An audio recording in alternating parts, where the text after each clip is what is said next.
obboleessa koo sittiin himaa haalli garii namaan deema finda gatiin beeka jirtu imaamaddu gara akka mul'atan kabajamtoota dhaggeeffattoota keenya yeroo itti qophii torbanitti yeroo tokko turtii daqiiqota 30f dhimmoota garaagaraa irratti simbiraan keenyurra geenyee jirra. Egaa qophiin kun yeroo hundumaa torbanitti sa'aatii kanarraa eegaluudhaan deeggarsa maallaqa mootummaa Kanaadaa karaa Global Affairs Kanaadaa fi dhaabbata Search for Common Ground fi ELiDA Ethiopia waldaa dargaggoota Oromiyaa waliin ta'uun piroojeektii hubannoo miidiyaa hawaasaa cimsuuf magaalaa Naqamtee fi godina Wallagga Baatti hojiirra oolaa jiruun kan isin bira ga'uudha. Egaa qophii har'aatiinis dhimmoota odeeffannoo dogoggoraa wajjin wal qabatan odeeffannoon dogoggoraa maalii gosoota akkamiitu jira hawaasni immoo akkamittiin ofirraa eeguu qaba kan jedhu irratti illee keessumaa kan dubbisne dabaallee dhimmoota garaagaraa kan isin biraan geenyu ni ta'a. Qophii kanaa dursaa kan isin faana turru ammoo Galaanaa Tasfaa fi ani Yohannis Malkaamuuti. Abdii Alamaayyoo gama ogummaa teeknikaan dhaabaa fi qaaduun ammoo yaada keessan simachaadha kan isin faana turru. Muuziqaa ce'umsaa booda dhimma bal'inaan ilaalluun walitti deebina. Yo janne yo baranne tabbabaanaayi komsa qabeenya keenyaan itti furannaa yo baranne walitti deebineetii jirra kabajamtoota dhaggeeffattoota keenya. Egaa akkuma Yohannis kaaseetii jiru guyyaa har'aa odeeffannoo dogoggoraa irratti marii walitti taasisaatii kan turrudha. Egaa odeeffannoo dogoggoraa kun maalidha? Odeeffannoo dogoggoraa kan jennu kanneen akkamiiti kan jennudha. Keessumatti afaan Ingiliffaatiin yeroo ammaa kana digital media kana wal qabatanii misinformation, disinformation na malinformation kan jedhamaniiti beekaman ni jiru. Egaa garaagarummaan isaan gidduu jiru maal fakkaata? Walitti dhufeenyi isaanii yookaan wal fakkeenyi isaaniis maal fakkaata kan jedhu irratti walitti marii taasisaatii ni turra. Sooyomee Geetaachoo Daayirektarri hariiroo uummataa kan Africa Holding Group akkasumas gaazexeessituudhaa fi fact checkerii taate akkasumas leenjistuu kan taate waliin turtii taasisanii qabna. Dhimma kana irratti gara booda irra ishee waan kana irratti hubannaa kan isheen uumte kan isin biraatiin geenyu ni ta'a. Hamma sanatti garuu nuti waa jalaatii haa jennu Yohannis.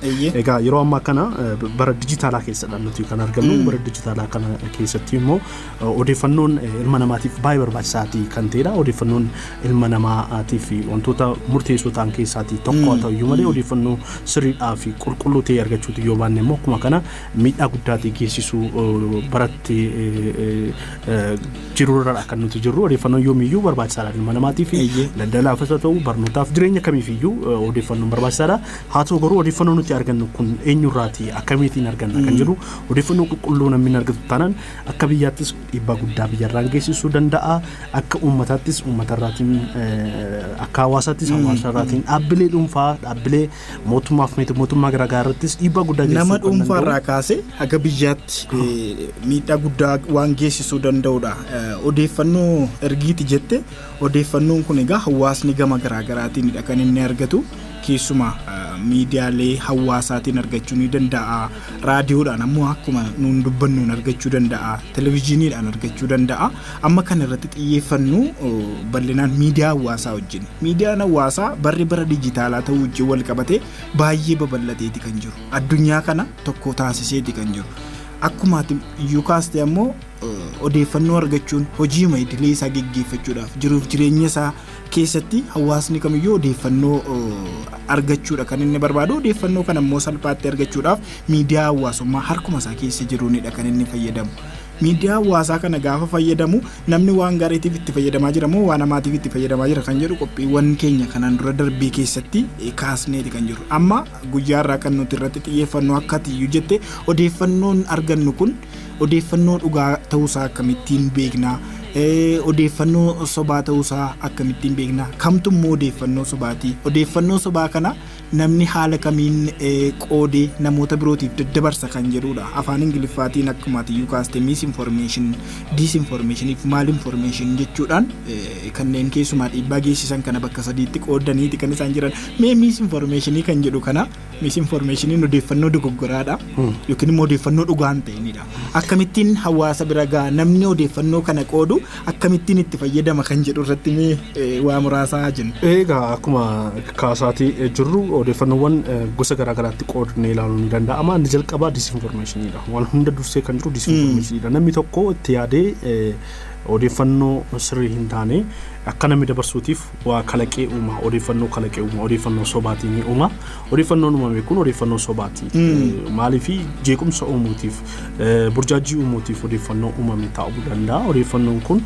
disinformeeshinii jenneetii kan nuti furannu jechuudha sana booda immoo namni odeeffannoo sirrii hin taane kana fuudheetii namoota kan birootiif ni dabarsa wanna sana madda isaatu hin beekin utuu qulqulleeffatiin yeroo kana immoo disinformeeshinii sila kan turre odeeffannoo kalaqame kun maal ta'a dhufa misinformeeshinii ta'a jechuudha misinformeeshiniin odeeffannoo sirrii hin taane namarraa fudhatanii dabarsuudha jechuudha walii qoqqooduu keessa wanti dhufu kun misinformeeshinii ta'aadha kanarra darbee maal informaashiniin immoo odeeffannoo kanaan dura ture duuba deebi'anii seenaa namootaa haa ta'u dhaabbataa haa ta'u waan garaagaraa irratti kan ture duuba deebi'anii dhufanii miidhaa geessisuutiif itti yaadanii waan isaan tamsaasan keessaati jechuudha namoonni amma fakkeenyaaf maqaa dhaabbata tokko kan kanaan dura waggaa 50 waggaa 60 qabu ture hojiin kee hirmaachaa ture duuba deebi'anii barbaaduutiin har'a fidanii akka dhaabbatichi fudhatama hin qabaanne tajaajilli isaa akka fudhatama hin qabaanne oomishi isaa akka fudhatama hin qabaanne taasisuudhaaf akkuma kana maqaa nama dhuunfaas ta'uu danda'a maqaa nama dhuunfaa beekamtii qabu tokko hojii ispoortii keetti ta'uu danda'a siyaasa keetti ta'uu danda'a amantii keetti ta'uu danda'a hirmaachaa jiru tokko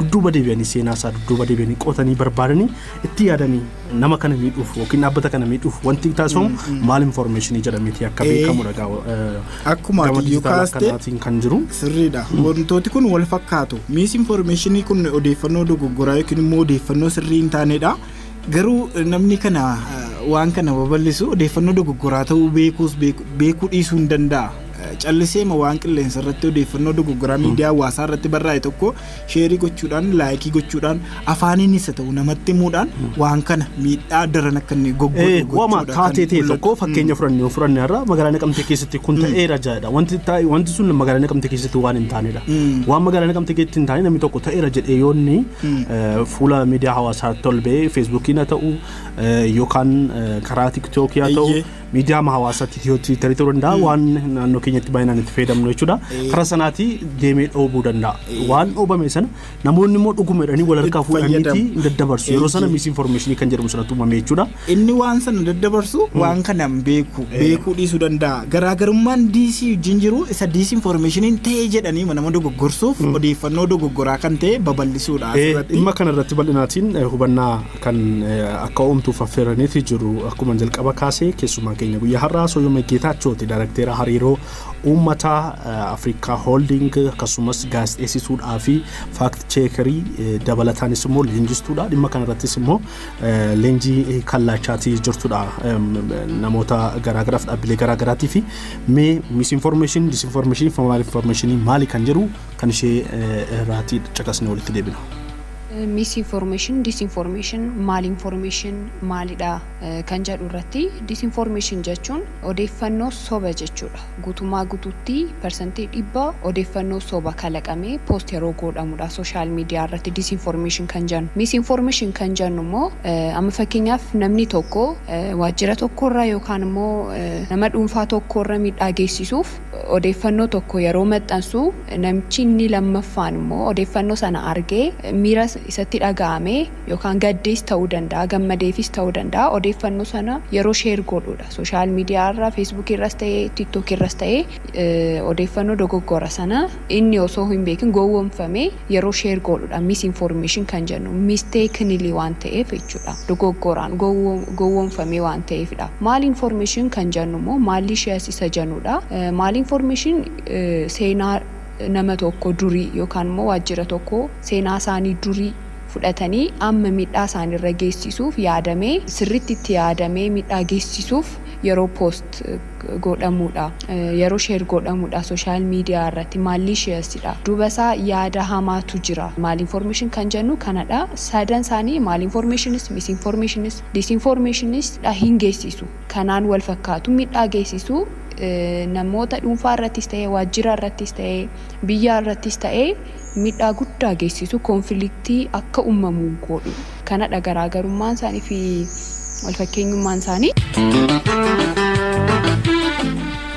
walitti deebinee jirra egaa akkuma kaafame misinformationiin disinformationiin akkasumas malinformationiin maal akka ta'e dhaggeeffannee walitti deebineeti kan jirru. Qophiin kun immoo deeggarsa maallaqa mootummaa Kanaadaa karaa Global Affairs Kanaadaa fi dhaabbata Search for Common Ground ELiDA Ethiopia waldaa dargaggoota Oromiyaa waliin ta'uun piroojeektii hubannoo miidiyaa hawaasaa cimsuuf magaalaa Naqamtee fi godina Wallagga Baatti hojiirra oolchaa jiruunidha kan inni dhiyaatee dhaggeeffattoota keenya biraan gahaa jiru. Egaa galaana walitti deebineeti kan jirru. Garaagarummaa wantoota kana sadanii gabaabsinee kaasneeti kan jirru. Mee hawaasni keenya akkamitti waan kana adda baasee itti fayyadamaa jira moo keessumaa miidiyaa hawaasaa wajjin wal qabatee dargaggoon namootumti qaamnumti miidiyaa hawaasaatti fayyadamu kamuu waan kana adda baasee fayyadamaa jira moo callisee like share comment godhe wanti kun akka inni babal'atu gochaa jira kan jedhu irratti mee waa muraasa jennee qabxii keenya salmataa kana ilaalu. Egaa akkuma tikaasteetti jirtu yeroo ammaa kana rakkoo guddaa kan ta'e jiru itti fayyadamaa namootaati. Namoonni akkamiin itti fayyadamaatti jiru amma hubatu odeeffannoon miidiyaa hawaasaa garaagaraa irra deemaatti jiru kun hagam dhugaadha jedhee nama gam adda baafatas jedhu sana dudduuba kan jiru dhagaa. Namni waama dhoobame yookaan waan post ta'e tokko fuudheeti waliif daddabarsa informationii dhugaadha ta'uu sobada haa ta'u wanna beeku hagas mara hin beeku. Kun immoo maal fidaa jira rakkoo nageenya ni fida. Nageenya biyya irratti dhiibbaa guddaa ni qabaata. Dhaabbilee garaagaraa irratti oomisha isaanii irratti tajaajila isaa irratti dhiibbaa guddaa ni qabaata. Akkuma kaafameetii jiru namoota dhuunfaa irratti maqaa balleessii garaagaraan geggeeffamaati kan inni jiru. Kun rakkoo guddaa ta'eeti akka biyyaatti haasaa jibbiinsaa garaagaraan ni argita. Yeroo namoonni tokko miidiyaa irratti ba'anii dhaabbaa tokko yookaan qaama tokko yookaan amantiitiin sabaatiin akkasumas gosaatiin lagaatiin qoodanii yeroo isaan arrabsan ni argita. Arrabsoon kun namoonni immoo wal harkaa fuudhaniiti yeroo isaan tokko garee yeroo walitti bu'iinsa uumamu ni argita. Kana hundumaatiif ka'umsa guddaa kan ta'e hanqina odeeffannoo qulqulluu dhabuuti jechuudha. Biyyoota hedduu keessattis miidhaa geessiseeti kan inni jiru.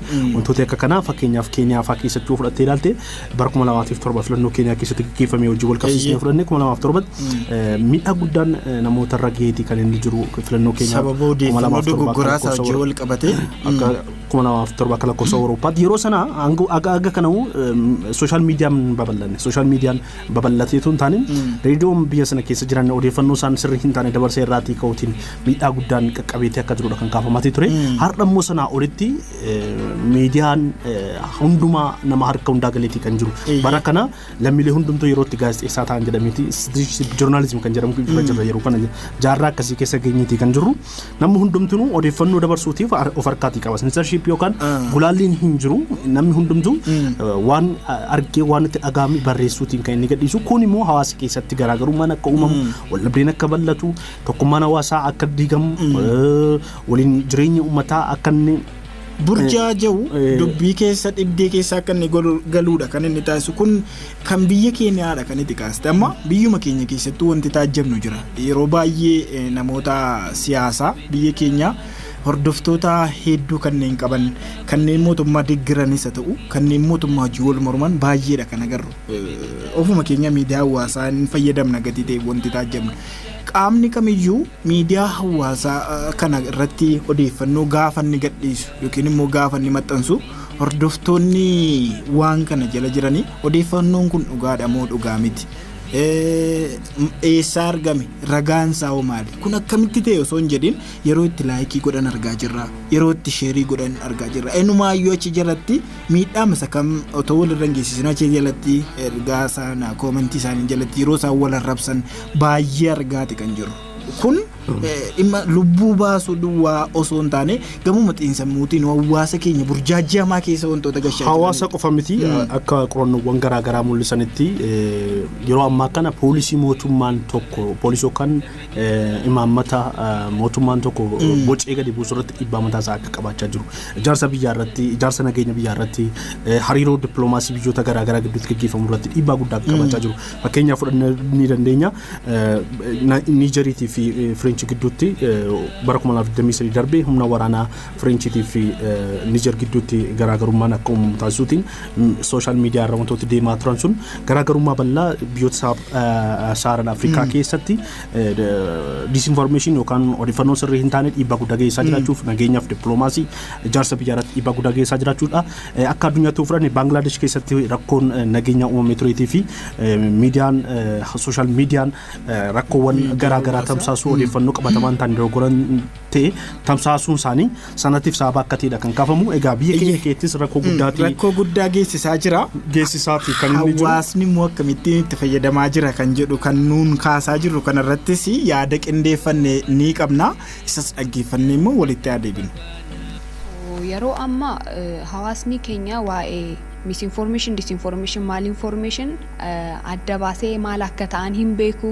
Digital literacy akkaataa social media fayyadamaasaa hin beekanii. Akkuma arganneetti TikTokis ta'e Facebookis ta'e platformii kan biraas ta'e akkasumatti fayyadamna. Bashannanuuf akkasuma kolfuuf akkasumatti fayyadamna malee akkamitti fayyadamuu qabna isa jedhu awareness isaa hin jiru guutumaa guututti jechuun nan danda'a. Waan fakkeenyaaf Facebook irratti odeeffannoo garaagaraa yeroo argannu wantichi kuni odeeffannoon informationiin kuni dhugaadha moo sobaadha isa jedhu dhugaa dubbachuuf adda hin baasnu akkasumatti ma fudhanna. Hawaasni inni bal'aan kuni adda baasee hin ilaalu.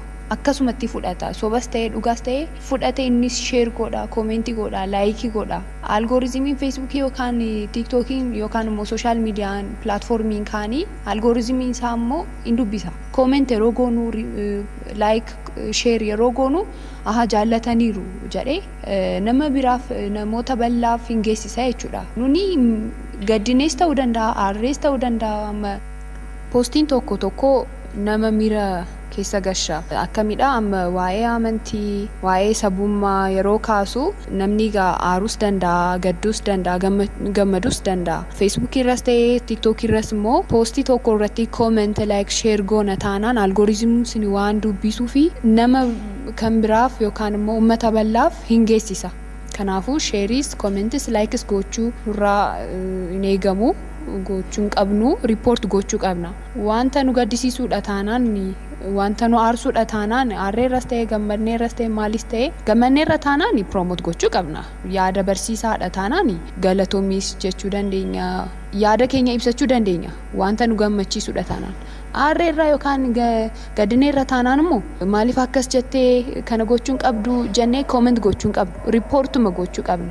Ejjannoo nuti fudhachuu qabnu report gochuu qofadha.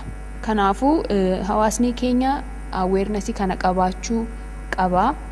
Kanaafuu hate speech yookaan immoo jecha jibbiinsa sirriitti adda baasee hubachuu qaba. Hawaasni kuni hate speech maali, misinformation, disinformation, malinformation maalidha, akkamitti control gochuu nan danda'a isa jedhu sirriitti adda baasee beekuu qaba. Jechoota jibbiinsa yeroo argannu immoo akkuma silaan jedhee report gochuu qabna malee respond gochuu hin qabnu. Kana hin goonu taanaan immoo biyyi keenya, maatiin keenya, hiriyoonni keenya hundumtuu konfliktii keessa gala. Konfliktii guddaa, wal dhabdee guddaa keessa ni gasha. Ammayyuu konfliktiin baay'ee kan uumamaa jiru hate speechiin, misinformation, disinformation irraa kan ka'e waan ta'eefidha. Kanaafuu disinformation yookaan odeeffannoo sobaa itti saaxilamuu hin qabnu. Maaliifidha amanamtummaa ni dhabsiisa. Waajjiraalee garaagaras ta'e nama dhuunfaas ta'e hoggantoota garaagaras ta'e amanamtummaa isaanii ni dhabsiisa waan ta'eef biyya konfliktii keessa ni gasha waan ta'eef kana sirriitti adda baasnee sirriitti hubannee ejjannoo fudhachuu qabna. Namni hundumtuu hate speech jechoota jibbiinsaa waan maxxansaa jiruuf disinformationii, misinformationii, malinformationii maxxansaa waan jiruuf namni kaan dhufee yaada isaa sirriitti bilisaan ibsachuu hin danda'an jiru. Hin amanamu ka eenyutu isa dhufee namichi kun dhugaa dubbachaa jira, dhugaa maxxansee jedhee namni isa amanu hin jiru, hin argatu. Kanaafuu namnis waajjiroonni garaagaraas amanamtummaa dhabaa jiru. Kanumarra kan ka'e jechuudha. Walitti deebineeti kan jirru egaa Sooyyamee Geetaachoon odeeffannoo kana dhaggeeffattoota biraan gahaa kan jirtu muummee gaazexeessummaa irraa yuunivarsiitii Wallaggaatti waggaa 2 dura eebbifamtee kan baatedha. Kana irratti hubannoo gadi fagoo qabdi. Leenjiis illee bakkeewwan garaa garaatti dhimmoota odeeffannoo dogoggoraa yookiin sobaa wajjin wal qabatan bakka garaa garaatti ni kenniti. Faaktii cheekariidha illee akkuma ati jette. Faaktii cheekariidha. Sanarra dabalataan immoo daayirektera hariiroo uummata African Holding Groupidha. Kana kan kaasuu barbaannee fi hubannoo gahaa asirratti qabdi. Mee qabxii keenya sadaffaatti dabarru yeroo keenya faana deemuudhaaf egaa erga akkas ta'e odeeffannoon miidiyaa hawaasaa irra jiru kan dogoggoraa erga hubate hawaasni keenya maal gochuu qaba yookiin immoo odeeffannoo kanneen soba ta'uu isaanii yookiin immoo dhugaa ta'uu isaanii akkamitti adda baafachuu danda'a. Otoo haasofnu yeroon kun yerootti artificial intelligence AI'n baay'ee guddatee jiru waan ta'eef odeeffannoon dogoggoraa dhugaallee baay'ee kan fakkeessan dhugaaf soba isaa adda baasuun amma nama rakkisutti illee miidiyaa hawaasaa irratti gaggeeffamaara. Hawaasni keenya waan hubachuu qabu. Inni murteessaan isa kanadha. Namni amma waa'een odeeffannoon dogoggoraa kun dhiibbaa inni geessisu ilaalleerra odeeffannoon dogoggoraa kun maalidha jenneetii kan jirru. Odeeffannoon dogoggoraa kun egaa dhaabbata irrattis nama dhuunfaa irrattis biyya irrattis hariiroo biyyoota lamaanii gidduutti uummata biyya irratti nageenya biyya irratti dhiibbaa eega qabaateeti nama akkamitiin adda baasuu qaba seeru sana dhagaafi guddaan akkuma kaastee jirtu yeroo ammaa kana immoo artificial intelligence baay'ee waan yaaddoo idil addunyaa ta'eeti jiru keessaatii tokko odeeffannoowwan qabatamaa hin taane yookaan odeeffannoo dogoggoraa kalaqootiin disinformeeshinii kana babal'isuu irratti kan inni argamu. Odeeffannoo dogoggoraa ofuma isaatti kalaqee babal'isuu irratti kan argamu. Namni tokko osuma taa'eeti haasaa pirezidaantiin biyyattii gaggeesse yookiin muummee ministeeraa biyyattii gaggeesse fakkeessuutiin suuraa nama sanaa fayyadamee waan hunda nama sanaa fayyadamee garuu sagalee nama sanaa hanga fakkeessutti fayyadameeti yeroo inni itti faabrikeet godhe yookaan immoo uumeeti miidiyaa hawaasaa garaa garaa deemamaatii jirudha. Gama garaa garaatiin egaa hubannaa dhabiinsa namaan akka namni hanga namni dhuguma abaluu kun jedhutti sobaaf dhugaasaa adda baasuu hanga rakkisuu danda'utti wantoonni akka kanaa kalaqamaa jiru. Kanaaf oduuwwan kanneen adda baafachuudhaaf egaa waa muraasa daqiiqaa xiqqoo fayyadamiin kaasaati immoo itti dabaltee gara sattaanutti ceenaa. Egaa miidiyaa irraa dhagee yoo ta'e odeeffannoo tokko raadiyoo yookiin televezyiinii faanaa irraa dhagee yoo ta'e hawaasni odeeffannoon kun dhugaadha moo sobaadha waan isa shakkisiisutu jira yookiin wanti tokko jira jedhee adda baasuudhaaf miidiyaa tokko qofa irratti xiyyeeffachuu hin qabu. Itoophiyaa keessa miidiyaalee gurguddoon jiru akka fanaan televezyiinii Itoophiyaa yookiin raadiyoo Itoophiyaa jira, OBN jira, miidiyaaleen garaa garaa hedduutu jira. Kanneen wal madaalchisee ilaaluu qaba. Maaliif odeeffannoo sobaa miidiyaan tokko dabarsaara yoo ta'e warri kaan immoo akka biraatiin dabarsuu danda'u gatii ta'eef gama biraatiinis jira wantoonni garaa garaa keessumaa namoonni amma teknooloojiitti fayyadaman gama Googleetiin gama hedduutiin adda baafachuu danda'u. Egaa akkuma itti kaasteertu amma odeeffannoon tokko miidiyaa hawaasaa karaa deemaa jira yoo ta'e odeeffannoon sun dhugaa moo soba kan jiru adda baasuutii fi karaatti adda baafannu hedduun ni jiraatu. Teknooloojiin waan baay'ee akkuma fidaa jiru beekamaadha. Egaa akka waan gaariin dhufus waan hamaanis akkuma dhufu waan gaariinis biratti dhufaatii ni jira. Amma fakkeenyaaf namni tokko odeeffannoo dogoggoraa ta'e karaa AI fayyadameetii tamsaasuu dandeenya jenneeti jirra. Namni sun AI fayyadamee odeeffannoo dogoggoraa tamsaase immoo odeeffannoon kun odeeffannoo dhugaati kan jedhus immoo kan ittiin adda baasu immoo teknooloojiin duukaama formaata nuu fidaati kan dhufaatii jiru. Kanaatiif maleen formaata ta'an hawaasni itti tajaajilamuu danda'u hedduun ni jiraatu. Isaan kun maal fa'i kan jedhu Sooyyamee Geetaachoo egaa waan kaastanii qabdi sana immoo caqasnu walitti deebina. Kanaafuu hawaasni keenya maal gochuu qaba isa jedhu immoo ilaaluuf hawaasni keenya diijitaal litirasii sirriitti qabaachuu qaba. Literate ta'uu qaba. Illiterate ta'uu hin qabu.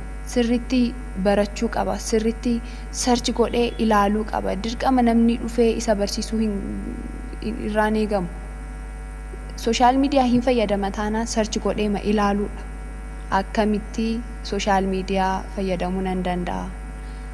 Odeeffannoo sobaaf osoo hin saaxilamin odeeffannoo dhugaa akkamitti peace builder ta'uun qaba. Nagaa akkamitti social mediaadhaan nagaan lallabuu nan danda'a. Isa jedhu sirriitti itti yaaduu qaba. Kanaafuu kanaan booda disinformation, misinformation yookaan immoo malinformation maxxanfame yeroo argannu odeeffannoo sobaa sanaaf akkan saaxilamne soorsoota garaa ilaaluu qabna. Soorsii yeroo jennu miidiyaalee garaa amma miidiyaa tokkorra yoo arganne odeeffannoon suni soba ta'uusaa chaansiinsaa guddaadha. Soba ta'uu danda'a. Garuu soorsoonni yookaan miidiyaalee garaarraa yeroo ilaallu kan mootummaas ta'ee kan dhuunfaas ta'ee kan amantiis ta'ee hunduma isaaniirra yeroo ilaallu dhugaadha jechuudha. Karaa tokko arganna taanaan odeeffannoo sobaaf ni saaxilamna. Kuni shakkiin qabu. Kanaafuu soorsii keenya baay'isuu qabna. Soorsii tokko 2 3 hamma 7 hamma 10 deemuu qaba soorsiin keenya. Odeeffannoo tokko soorsii garaarraa mirkaneessuu qabna. Tokkoffaan isa kanadha. Lammaffaan immoo fact checking tool kan jedhamu jira. Fact checking jechuun odeeffannoon tokko sobaadha moo dhugaadha jedhee kan adda baasu jechuudha. Namni hundumtuu odeeffannoo argatu dhugaadha moo soba jedhee adda baasuu ni danda'a. Namni kamiyyuu fact checker ta'uu danda'a.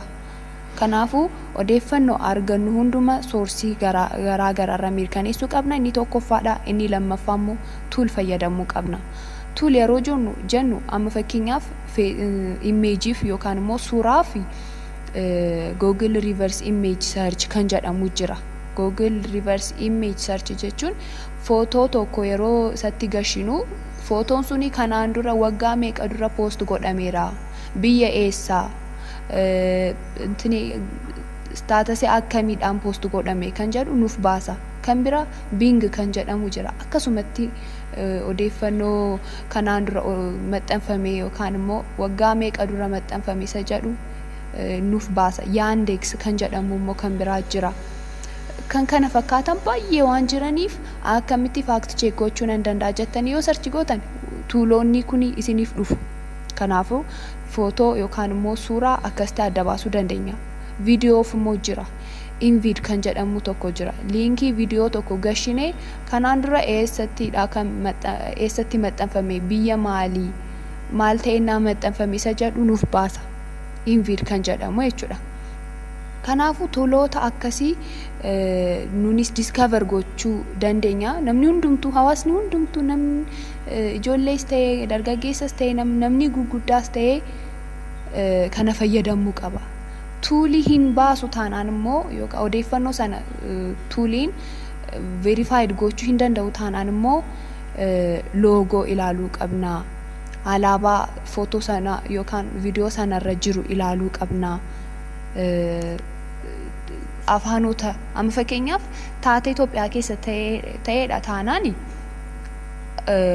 suura sanarratti suuqii taappeellaan suuqii tokko immoo Arabiidhaan barreeffameera taanaan maaliif barreeffama? Suurri suni biyya keenya miti jechuudha. Arabaan waan barreeffameef. Amma Itoophiyaa keessa namni Quraana sirriitti beeku malee Araba namni dubbisu baay'inaan hin jiru. Jira garuu amma kanatti hin jiru waan ta'eef suurri suni lakkii Itoophiyaa keessa miti kuni Arabadha jennee mirkaneessuu ni dandeenya. Kanaafuu afaanota, jechoota, loogoo, alaabaa yookaan immoo haala qilleensaa sana amma fakkeenyaaf Itoophiyaa keessadha jedhanii suurriin isaan maxxansan cabbii fa'aa qaba taanaan lafa Itoophiyaa keessa ta'uu hin danda'u. Itoophiyaa keessa abwaaraa fi kobilistoonii yookaan aspaaltii mataa malee cabbii hin ta'u lafatti. Cabbii guutee hin ta'u. Kanaafuu lakkii kuni warra biyya faranjiidha malee Itoophiyaa keessa miti jennee mirkaneessuu qabna. Egaa akka soyyomeen kaasaatii jirtutti odeeffannoowwan dhugaa hin taane malootatti adda baafannoo hedduun jiraachuudha kan isheen kaaseef jirti. Egaa odeeffannoon sirrii hin taane nageenya biyyaa irratti dhiibbaa qabaata. Nageenya biyyaa keenya miidhuu irraatiin nuust immoo waardiyyaa nageenya biyya keenyaa ta'uu isaa qabnuuf odeeffannoo sirrii hin taane kana adda baasuutiin nageenya biyya keenyaatiif waardiyyaa dhaabbachuu qabna. Ijaarsa nageenya biyya keenyaa keessattis gahee mataa keenya baachuutii qabna kan jirudha. Dhumarrattis akka ergaatti waan kaastanii qabdi soyyomeen sana caqasnee walitti deebina. Hawaasni keenya namni hundumtuu waa'ee social media, waa'ee peace building, waa'ee hate speech namni hundumtuu qooda isaa taphachuu qaba jedhee yaada. ammaani akka fact checkeri akka gaazexeessituutti akka treeneritti kan hin gorsu odeeffannoo argitan hunduma akkasumatti hin fudhatina shakkuun gaariidha shakkuun nuummiidhu shakkaa sirritti ilaalaa soorsii keessan bal'isaati ilaalaa fact check godhaa share hin godhina wanta isin aarsuudha taanaan riipoort godhaa malee algooriizimichi hin dubbisa waan ta'eef nama baay'eef immoo akka ga'u hin godhina. Social media keenya haadholiin TikTokii amma haadholiin baay'ee TikTokii fayyadamu. TikTok content akkamiirratti like gochaa jiru. Footoo akkas video sana ilaalanii waan jaallataniif jechicha osoo hin dhaga'iin share godhu, like godhu. Kana gochuun qabaatani barsiisuu qabna. Namni digital literacy sirriitti beeku jira taanaan obboloota isaa, hiriyoota isaa, dargaggoota, ijoollee barsiisuu qaba. Sirriitti barsiisuu qaba. Kanaafuu kanan gorsaa kana hin goonu taanaan immoo yaa biyyi keenya miidhaa guddaa sherragaa konflikti guddaa keessa galti ammayyuu keessa jirtu jira ammayyuu immoo kana caala ta'uu hin qabu miidiyaa keenya nagaa lallabuuf social media keenya nagaaf haa fayyadamnu malee hate speechiif jechoota jibbiinsaaf misinformation disinformation fayyadamuu hin qabnu kuni namni hundumtuu kan gochuu qabudha qaama tokko yookaan waajjira tokko qofa irraa kan eegamu miti nama hundumarra kan eegamudha waan ta'eef hundumtu keenya qooda keenya utuu qabannee wayyaan jedha galatooma. Egaan qophii guyyaarraaf qindeessinee dhimmoota kanneen irratti keessumaa odeeffannoo dogoggoraa wajjin wal qabatee jiru irratti kan isin biraan gahaa turre goolamnee jirra. Qophiin kun immoo deeggarsa maallaqa mootummaa Kanaadaa karaa Global Affairs Kanaadaa fi dhaabbata Search for Common Ground ELiDA Ethiopia waldaa dargaggoota Oromiyaa waliin ta'uun piroojeektii hubannoo miidiyaa hawwaasaa cimsuuf magaalaa Naqamtee fi godina Wallagga Bahaatti hojiirra oolaa jiruun kan dhiyaatedha galaana.